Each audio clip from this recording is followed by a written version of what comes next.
జిల్లా కూడా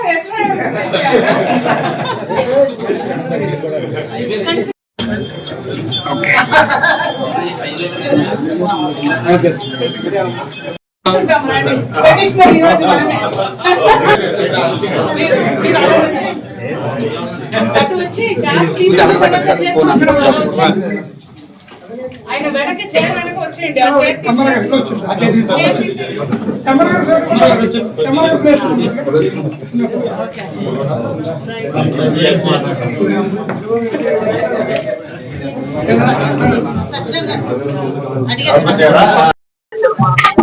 అందరికి నమస్కారాలు. ఈ రోజు అనకాపల్లి జిల్లాకి ఒక శుభదినం. మన జిల్లాలో మూడవదిగా కొత్తగా ఈ రోజు మనం అడ్రోడ్ జంక్షన్ లో ఒక రెవెన్యూ డివిజన్ ఏర్పాటు చేయడం జరిగింది. ఈ రెవెన్యూ డివిజన్ ఇక్కడ రావడానికి చాలా చాలా ఎఫర్ట్ తీసుకున్న మన హోమ్ మినిస్టర్ వారికి, అలాగే అడిగిన వెంటనే కన్సిడర్ చేసి సార్ మోటో ప్రకారం అంటే డెలివరింగ్ గవర్నెన్స్ ఎంత తొందరగా ఎంత ప్రజలకు దగ్గర మనం చేయగలుగుతాము, దానికి కావాల్సిన ఏర్పాట్లు ఏమేం చెయ్యాలి అడ్మినిస్ట్రేషన్ పరంగా అని ప్రతిరోజు ఆలోచించి ఎఫర్ట్ తీసుకుంటున్న మన ముఖ్యమంత్రి వర్యులకు కూడా ప్రత్యేక ధన్యవాదాలు చెప్పుకొని, ఈ డివిజన్ ఏర్పాటు చేసడం వలన మన జిల్లాలో ఉన్న మొత్తం ఇండస్ట్రియల్ క్లస్టర్ ఒక ప్లేస్ లో పెట్టి ఒక కన్వర్జెన్స్ ఏర్పాటు చేస్తాము. ఇష్యూస్ అన్ని ఒకే నేచర్ గా ఉంటది కాబట్టి ఒక ఆడియో ఇక్కడ కూర్చుంటే ఇష్యూస్ అన్ని తొందరగా సార్ట్ అవుట్ చేయగలుగుతారు. అది ల్యాండ్ అక్విజిషన్ ఇష్యూ కావచ్చు, లేదా R&R ఇష్యూస్ కావచ్చు, లేదా ఏదైనా భూమి ఇష్యూస్ కావచ్చు, అన్ని కూడా ప్రజలకు దగ్గర ఉంటారు. ప్రజలతో పాటు వాళ్ళ సమస్యలన్నీ అర్థం చేసుకొని సాల్వ్ చేయగలుగుతారు అనే ఒక ప్రాపర్ ఎయిమ్ తో ఏర్పాటు చేసిన ఈ అడ్రోడ్ జంక్షన్ వాళ్ళు చాలా చక్కగా జరుగుతుంది. చాలా చాలా ఇంపార్టెంట్ రెవెన్యూ డివిజన్ గా రాష్ట్రంలోనే ఇది ఏర్పాటవుతుంది. ఈ రోజు ఈ కొత్త రెవెన్యూ డివిజన్ కి ఆర్డీఓగా ఛార్జ్ తీసుకున్న బివి రమణ గారికి ధన్యవాదాలు చెప్పి కంగ్రాచులేషన్స్ చెప్పి, ఇది ఏర్పాటు అవుతుంది అన్న వెంటనే ఈ ఊర్లో బిల్డింగ్ ఐడెంటిఫై చేసి ఇమ్మీడియట్ గా అది రెడీ చేసి మనకు ఈ రోజు ఈ రెవెన్యూ డివిజన్ ప్రారంభం అవడానికి కోఆపరేట్ చేసిన లోకల్ పబ్లిక్ రిప్రజెంటేటివ్స్ అందరికీ, ప్రత్యేకంగా సర్పంచ్ గారికి అలాగే అవతం గారికి ధన్యవాదాలు.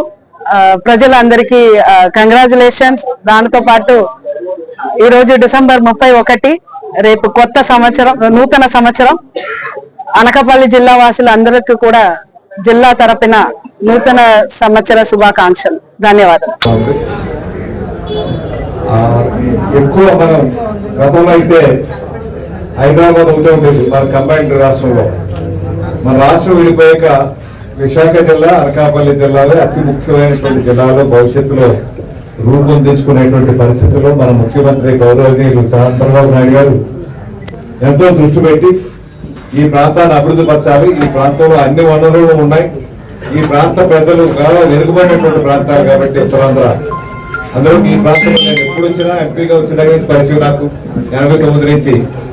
ఈ ప్రాంతంలో వ్యవసాయం లేదు, వ్యవసాయానికి కావాల్సిన నీరు లేదు. ఏవో మంచి పరిశ్రమ తీసుకుంటే ఉపాధి అవకాశాలు వచ్చే విధంగా చేయడం అప్పుడులోనే అడుగుతూ ఉండేవారు.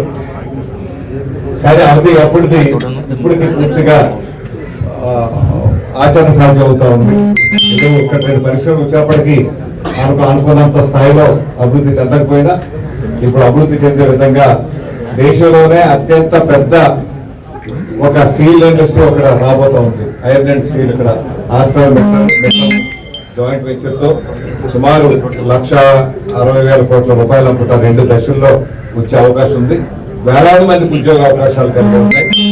మేము కూడా గవర్నమెంట్ ఒకటే కోరాం, ఉద్యోగ అవకాశాలు ఉండడం గొప్పగా అనిపిస్తుంది కానీ భూములు ఇవ్వడం వరకు ఇవ్వడానికి సిద్ధం, కానీ భూములు పోయిన వాళ్ళకి ఉద్యోగ అవకాశాలు కూడా కల్పించడం ప్రభుత్వ బాధ్యతగా తీసుకోవాలి. వారికి ఇచ్చినప్పుడు ఆ సంతృప్తి ఉంటుంది మనకి, అంతే కదండి. స్థానికంగా ఉన్న వారికి ఉద్యోగాలు వస్తేనే మన భూములు ఇచ్చినంతకంతా మనకు ఉద్యోగాలు వచ్చాయని చెప్పి గతంలో చూసాం. బ్రాండెక్స్ కంపెనీకి అక్కడ 1000 ఎకరాలు ఇచ్చినప్పుడు అక్కడ కూడా రూపాయి ఎకరాకి లీజ్ ఉండేది, కానీ కండిషన్ ఏంటంటే 60,000 మంది అక్కడ ఉన్నటువంటి పిల్లలకే ఉద్యోగ అవకాశాలు ఇచ్చి ట్రైనింగ్ ఇచ్చాం మనం. 20,000 మంది అక్కడ ఉద్యోగాలు చేస్తున్నారు. అదే విధంగా ఇక్కడ పరిశ్రమలకు ఇచ్చేటప్పుడు పరిశ్రమలకు అవసరమైనటువంటి ఏవైతే ఉద్యోగ అవకాశాలు ఉంటాయో ఆ ఉద్యోగ అవకాశాలు ఇక్కడ స్థానికంగా భూములు కోల్పోయిన వాళ్ళకి, మిగతా వారికి ఎవరైతే ఉంటారో వారికి ట్రైనింగ్ ఇచ్చి, వారికి కావాల్సిన ట్రేడ్స్ లో వాళ్ళకి ట్రైనింగ్ ఇచ్చి వాళ్ళకి ఉద్యోగ అవకాశాలు కల్పించేటువంటి బాధ్యత గురించి ఇక్కడ ప్రభుత్వం ప్రయత్నం చేస్తా ఉంది. మొన్ననే ముఖ్యమంత్రి గారు కూడా ప్రత్యేకించి ఇక్కడ ఉన్నటువంటి మత్స్యకార సోదరులతో కూడా మాట్లాడి ఆ సమస్యలను కూడా పరిష్కారం చేయడం విషయంలో ఆయన చొరవ తీసుకొని నేనే పూర్తిగా చూస్తానని చెప్పి ముఖ్యమంత్రి గారు కూడా చెప్పడం జరిగింది. ఈరోజు కూటమి ప్రభుత్వం వచ్చాక